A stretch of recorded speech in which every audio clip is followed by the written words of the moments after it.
ಎನ್ಸಿಎಬಿ times ಮೀಡಿಯಾಗೆ ಸ್ವಾಗತ. ನಾನು ದರ್ಶನ್ ಹುಣಸೂರು. ಮದುವೆಗೂ ಮುನ್ನವೇ ಗರ್ಭಿಣಿಯಾದ ಮಗಳು, ಹೀನ ಕೃತ್ಯ ಎಸಗಿದ ತಂದೆ. ಸೊರಬ ತಾಲೂಕಿನ ಮಳವಳ್ಳಿ ಗ್ರಾಮದಲ್ಲಿ ಮದುವೆಗೂ ಮುನ್ನ ಗರ್ಭಿಣಿಯಾದ ಮಗಳನ್ನ ತಂದೆ ಕೊಲೆ ಮಾಡೋದಕ್ಕೆ ಯತ್ನಿಸಿರುವಂತಹ ಘಟನೆ ನಡೆದಿದೆ.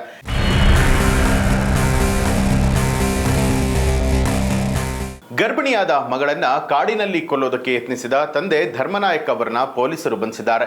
ಮಗಳು ಜಿಲ್ಲಾಸ್ಪತ್ರೆಯಲ್ಲಿ ಚಿಕಿತ್ಸೆಯನ್ನ ಇದೀಗ ಪಡಿತಾ ಇರುವಂತದ್ದು. ಸೊರಬ ತಾಲೂಕಿನ ಪೊಲೀಸ್ ಠಾಣೆಯಲ್ಲಿ ಈ ಒಂದು ಪ್ರಕರಣ ದಾಖಲಾಗಿದೆ. ಶಿವಮೊಗ್ಗ, ಜೂನ್ 28. ಮದುವೆಗೂ ಮುನ್ನವೇ ಗರ್ಭಿಣಿಯಾದಂತಹ ಮಗಳನ್ನ ತಂದೆ ಕೊಲೆ ಮಾಡೋದಕ್ಕೆ ಯತ್ನಿಸಿರುವಂತಹ ಘಟನೆ ಸೊರಬ ತಾಲೂಕಿನ ಮಳವಳ್ಳಿ ಗ್ರಾಮದಲ್ಲಿ ನಡೆದಿರುವಂಥದ್ದು. ಮಗಳನ್ನ ಕೊಲೆ ಮಾಡೋದಕ್ಕೆ ಯತ್ನಿಸಿದ ತಂದೆ ಧರ್ಮನಾಯಕ್ನನ್ನ ಇದೀಗ ಪೊಲೀಸರು ಬಂಧಿಸಿ ವಿಚಾರಣೆ ಮಾಡುತ್ತಿದ್ದಾರೆ. ಮಳವಳ್ಳಿ ಗ್ರಾಮದ ನಿವಾಸಿಯಾದ ಆರೋಪಿ ಧರ್ಮನಾಯಕ್ಗೆ ಇಬ್ಬರು ಹೆಣ್ಣು ಮಕ್ಕಳಿದ್ದಾರೆ. ದೊಡ್ಡ ಮಗಳ ಮದುವೆಯನ್ನ ಅದ್ದೂರಿಯಾಗಿ ಮಾಡಿಕೊಡ್ಬೇಕು ಅನ್ನುವಂತಹ ಕನಸು ಕಂಡಿದ್ದಂತಹ ಧರ್ಮನಾಯಕ್ ಈ ಸಲುವಾಗಿ ಹಗಲು ರಾತ್ರಿ ಕಷ್ಟಪಟ್ಟು ದುಡಿತಾ ಇದ್ದ. ಆದರೆ ಮಗಳು ಮದುವೆಗೂ ಮುನ್ನವೇ ಗರ್ಭಿಣಿ ಆಗ್ತಾಳೆ. ಈ ವಿಷಯ ತಿಳಿದು ಧರ್ಮನಾಯಕ್ ಆಘಾತಕ್ಕೆ ಒಳಗಾಗ್ತಾನೆ. ಆಕಾಶವೇ ಕಳಚಿ ಬಿದ್ದಂತಾಗತ್ತೆ. ಈ ವಿಚಾರ ಊರಿನವರಿಗೆ ಗೊತ್ತಾದರೆ ತಾನು ಮುಖ ಎತ್ಕೊಂಡು ಓಡಾಡೋದಕ್ಕೆ ಹೇಗೆ ಸಾಧ್ಯ ಅನ್ನುವಂಥ ಪ್ರಶ್ನೆ ಧರ್ಮನಾಯಕ್ಗೆ ಕಾಡಿದೆ. ನನ್ನ ಮಾನ ಮರ್ಯಾದೆ ಹೋಗುತ್ತೆ ಅಂತ ಹೇಳಿ ಧರ್ಮನಾಯಕ್ ಚಿಂತೆಗೆ ಈಡಾಗ್ತಾನೆ.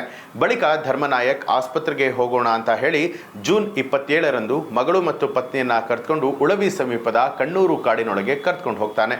ಕಾಡಿನಲ್ಲಿ ಧರ್ಮನಾಯಕ್ ಮಗಳ ಕುತ್ತಿಗೆಯನ್ನ ಹಗ್ಗದಿಂದ ಬಿಗಿದು ಕೊಲೆ ಮಾಡೋದಕ್ಕೆ ಪ್ರಯತ್ನ ಪಡ್ತಾನೆ. ಈ ವೇಳೆ ಪತ್ನಿ ಮಗಳನ್ನ ಸಾಯಿಸಬೇಡಿ ಅಂತ ಹೇಳಿ ಪತಿ ಧರ್ಮನಾಯಕ್ ಬಳಿಯಲ್ಲಿ ಬೇಡ್ಕೊಂಡ್ರು ಕೂಡ ಮಾತು ಕೇಳದೆ ಕೊಲೆ ಮಾಡೋದಕ್ಕೆ ಪ್ರಯತ್ನ ಪಡ್ತಾನೆ. ಈ ವೇಳೆ ಯುವತಿ ಪ್ರಜ್ಞೆ ತಪ್ಪಿ ಬಿದ್ದಿದ್ದಾಳೆ. ಆಗ ಧರ್ಮನಾಯಕ್ ಮಗಳು ಸತ್ತು ಹೋಗಿದ್ದಾಳೆ ಅಂತ ಹೇಳಿ ಭಾವಿಸಿ ಪತ್ನಿಯನ್ನ ಕರೆದುಕೊಂಡು ವಾಪಸ್ ಮನೆಗೆ ಹೋಗ್ತಾನೆ. ಆದರೆ ಸ್ವಲ್ಪ ಹೊತ್ತಿನ ಬಳಿಕ ಯುವತಿಗೆ ಎಚ್ಚರ ಆಗಿದೆ.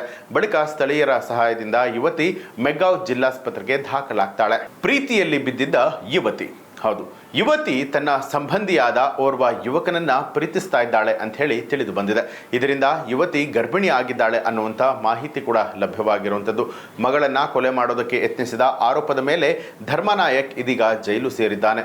ಇತ್ತ ತಾಯಿ ಮಗಳನ್ನ ಬದುಕಿಸೋದಕ್ಕೆ ಹೋರಾಟವನ್ನ ನಡೆಸ್ತಾ ಇದ್ದಾಳೆ. ಆದರೆ ಯುವತಿಯ ಸ್ಥಿತಿ ಗಂಭೀರವಾಗಿದೆ. ಧರ್ಮನಾಯಕ್ ಪತ್ನಿ ಮತ್ತು ಎರಡನೇ ಮಗಳು ಪ್ರಕರಣಕ್ಕೆ ಟ್ವಿಸ್ಟ್ ಅನ್ನ ಕೊಟ್ಟಿರುವಂಥದ್ದು. ದೊಡ್ಡ ಮಗಳು ಮಾನಸಿಕ ಅಸ್ವಸ್ಥೆ, ಅವಳೇ ಆತ್ಮಹತ್ಯೆಯನ್ನ ಮಾಡ್ಕೊಳ್ಳೋದಕ್ಕೆ ಹೋಗಿದ್ಲು ಅಂತ ಹೇಳಿ ಹೇಳ್ತಿದ್ದಾರೆ. ಆದರೆ ಚಿಕಿತ್ಸೆ ಪಡಿತಾ ಇರುವಂತಹ ಯುವತಿ ತಂದೆಯ ವಿರುದ್ಧ ಕೊಲೆಯ ಯತ್ನ ದೂರನ್ನ ಕೊಟ್ಟಿದ್ದಾಳೆ. ಪೊಲೀಸರು ಧರ್ಮನಾಯಕ್ನನ್ನ ಬಂಧಿಸಿ ಇದೀಗ ಜೈಲಿಗೆ ಅಟ್ಟಿದ್ದಾರೆ. ಸ್ನೇಹಿತರೆ, ಈ ಒಂದು ಮಾಹಿತಿಗೆ ಸಂಬಂಧಪಟ್ಟ ಹಾಗೆ ನಿಮಗೆ ಏನು ಅನ್ಸುತ್ತೆ ಅನ್ನೋದನ್ನ ಕಮೆಂಟ್ ಮಾಡಿ ತಿಳಿಸಿ. ಹಾಗೆ ನೀವು ಇನ್ನೂ ಕೂಡ ನಮ್ಮ ಚಾನಲ್ ಅನ್ನ ಸಬ್ಸ್ಕ್ರೈಬ್ ಮಾಡಿಲ್ಲ ಅನ್ನುವಂಥದ್ದಾದ್ರೆ ಈಗಲೇ ಸಬ್ಸ್ಕ್ರೈಬ್ ಮಾಡಿ, ಬೆಲ್ ಐಕಾನ್ ಒತ್ತಿ.